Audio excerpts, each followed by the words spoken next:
C'est l'heure de l'actualité sur MTV+.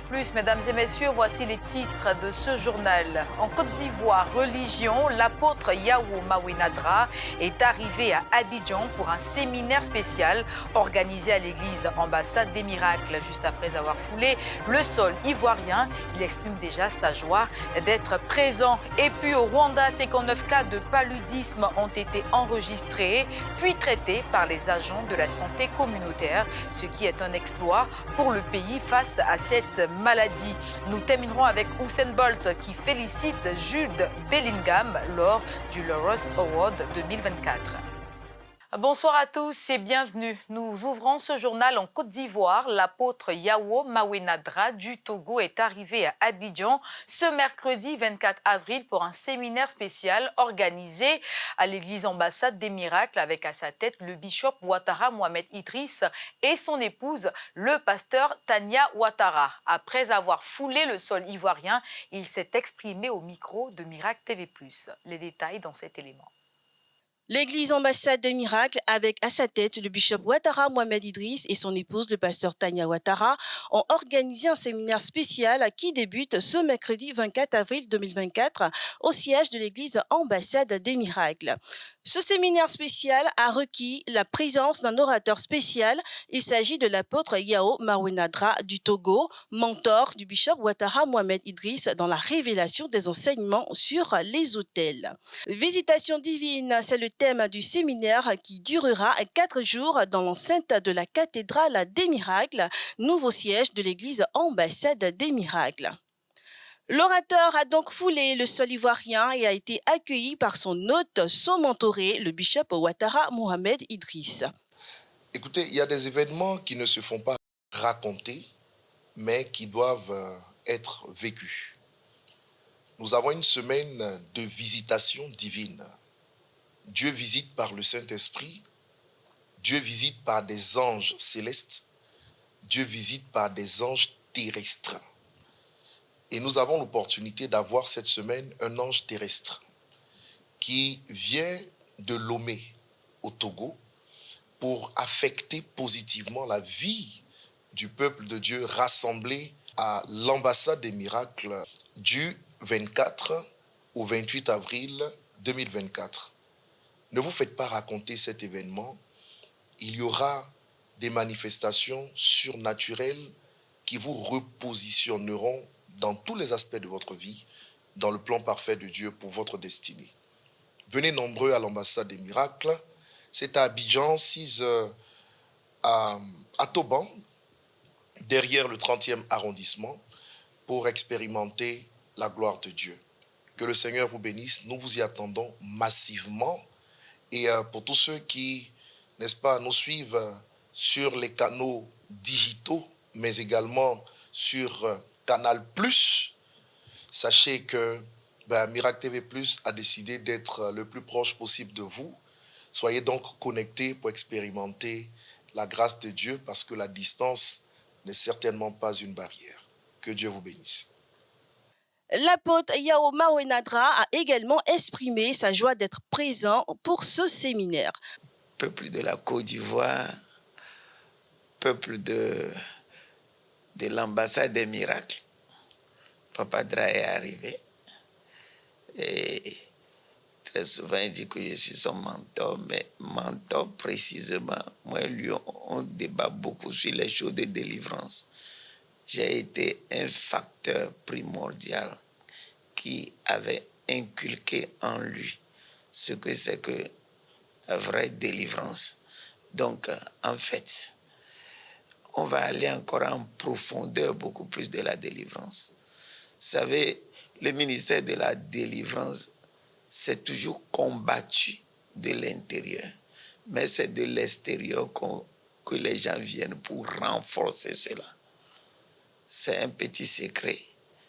Des fois, quand tu es isolé, et tout le monde, personne ne parle le même langage que toi. Mais quand les gens viennent de l'extérieur, ils appuient cela.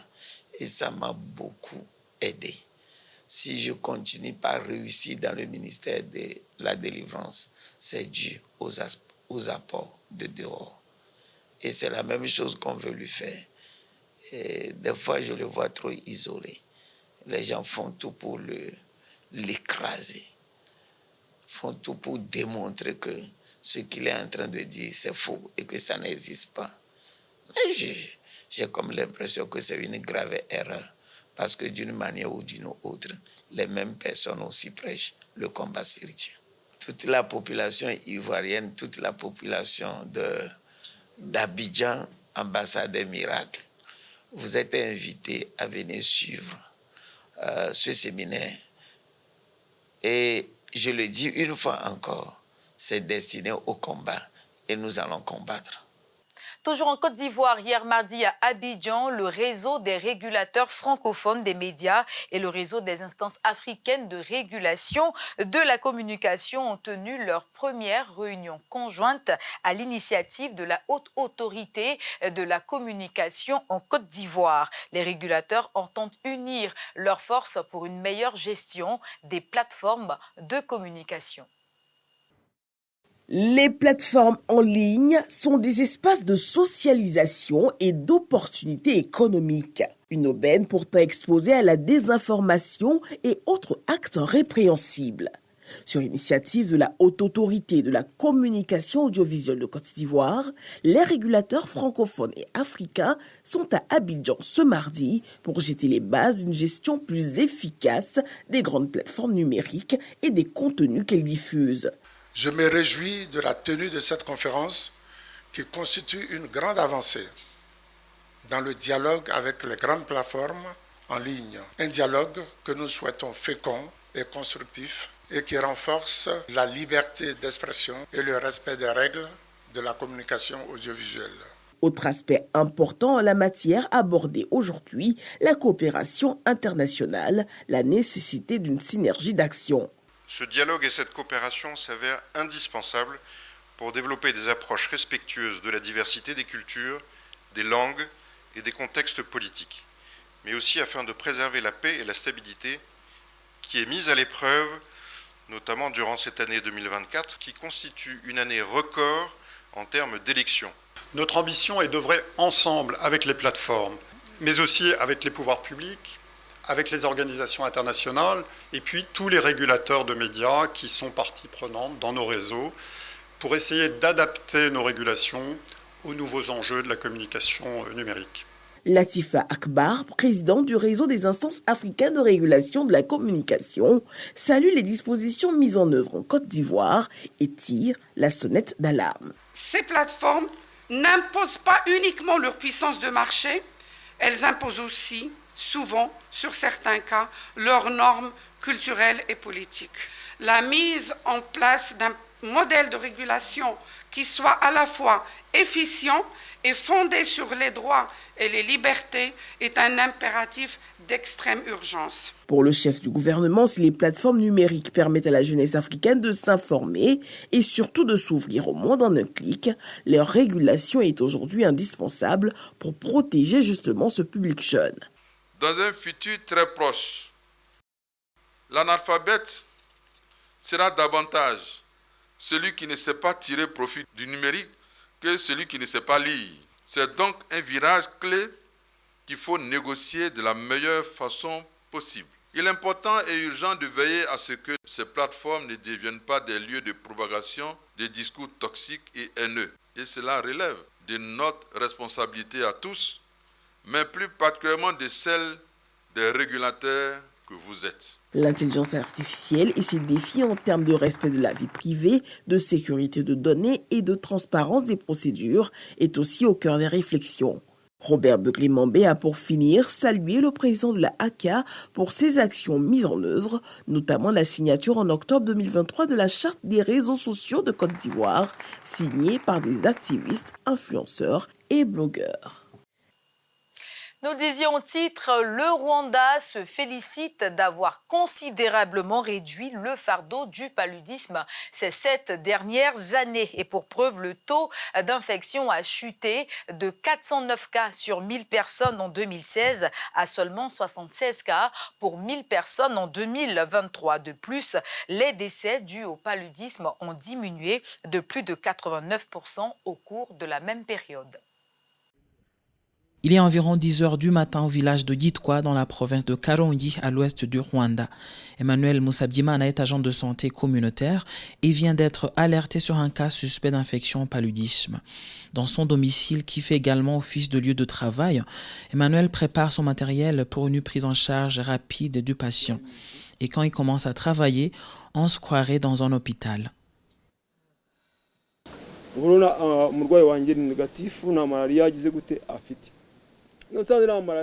Le patient n'a pas de malaria selon les résultats que je viens de voir. Dans ce cas, je vais d'abord le lui expliquer clairement et lui faire un document de transfert pour prise en charge au centre de santé.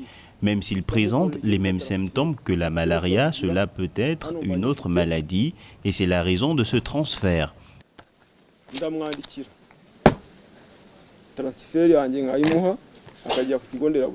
Emmanuel est l'un des 4 agents de santé communautaire dans son village et il fait partie des 58 000 agents de santé communautaire du Rwanda. Ces derniers ont été formés de sorte qu'ils puissent offrir un traitement complet à domicile et ils opèrent sous le contrôle direct des centres de santé. Un système complexe, très bien rodé et qui a eu des résultats impressionnants. Tout d'abord, les agents de santé communautaire nous ont défait du fardeau d'aller faire la queue au centre de santé. Ils sont près de chez nous et même durant le temps de convalescence. Ils viennent vérifier l'état de santé du malade. Ainsi, il est facile de transférer le malade en cas de complications. En 2023, 59% des cas de malaria enregistrés ont été diagnostiqués et traités par les agents de santé communautaires, contre 15% en 2016 selon le rapport du Centre biomédical du Rwanda.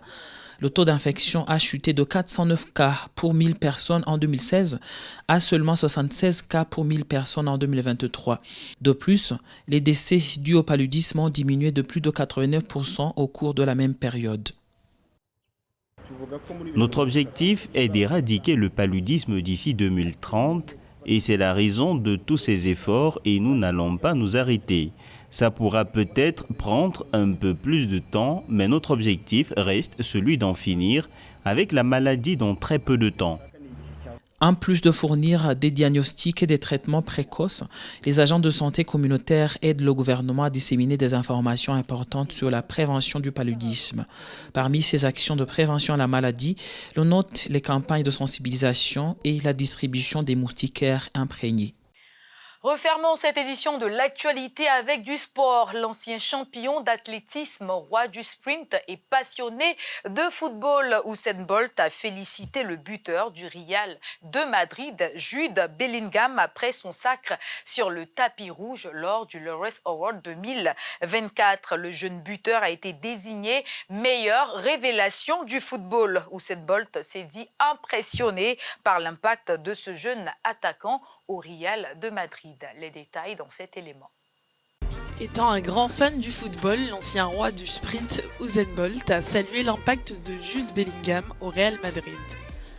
Bolt a rencontré le footballeur sur le tapis rouge des Laureus Awards à Madrid.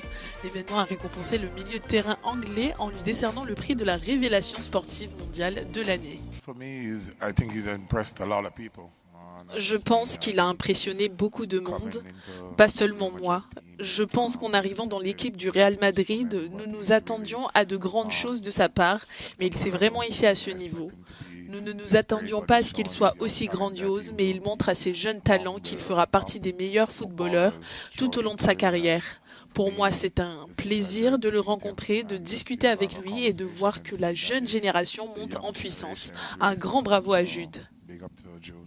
Jude Bellingham a réalisé une première année remarquable sous le maillot du Real Madrid. Le joueur s'est imposé dans cette catégorie devant la tenniswoman Coco Gauff et l'attaquante du FC Barcelone. C'était vraiment une semaine de folie.